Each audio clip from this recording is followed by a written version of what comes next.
revolutionaries in their art, revolutionaries in their philosophies, revolutionaries in their politics. These mothers of modern dance laid down the foundation from which I now forge my own path.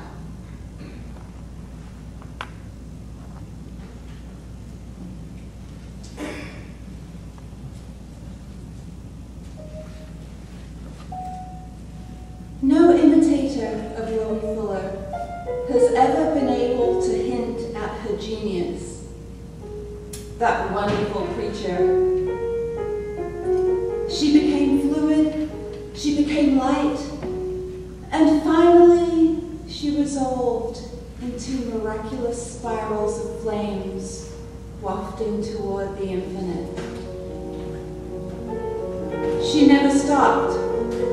Whenever she found a new idea, a new invention, a new effect, she sought a way to use it. Her art, like Art Nouveau, attempted both to return to natural forms and expression and to enjoy the excitement of developing technology.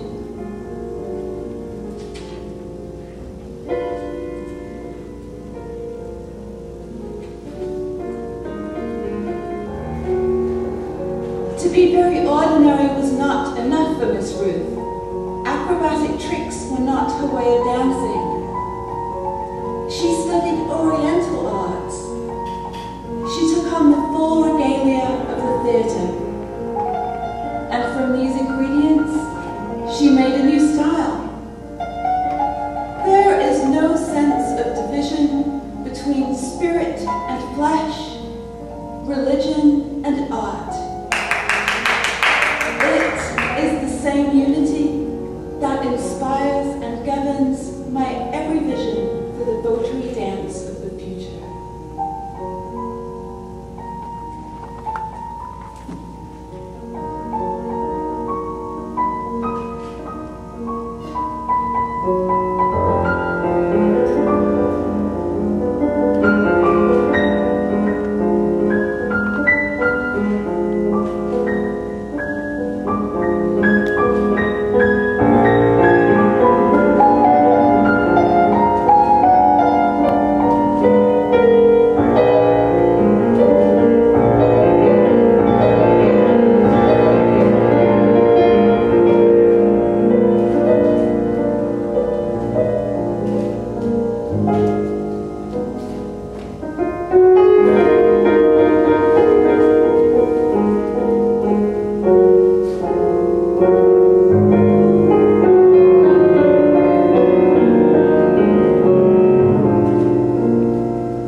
Graham took dance away from the sociologists and gave it to the psychologists.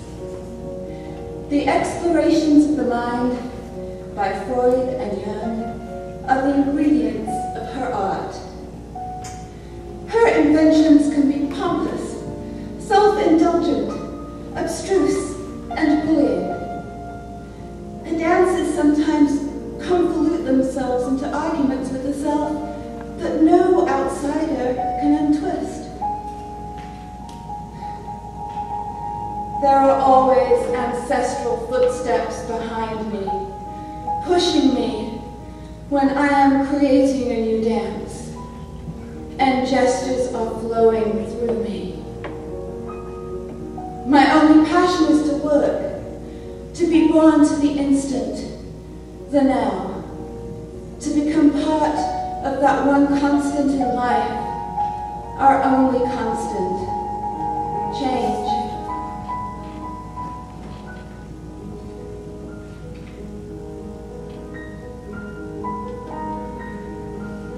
The style and themes of Wigman's work were related to the expressionist movement, which arose in a Germany devastated by World War I. Finding new kinds of angles the body could visualize, and new tensions it could show inside itself. When I dance, I must above all be hungry. This is the easiest way for me to be overcome by ecstasy. Does not the power, the magnificence of all creative art lie in knowing how to force chaos into form? The medium of creativity granted me was the dance. Always and ever, the dance.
that the dance happens in the frightening moment between falling and recovering. During the arc swept by a body moving between equilibrium and uncontrol. Suddenly the dance, the sleeping beauty, so long reclining in her dainty bed, had risen up with a devouring desire. No Prince Charming was the answer. She awoke, staring into the muzzles of the guns of World War I. And she was enamored of such unlikely things as machinery, social problems, ancient ritual, and nature.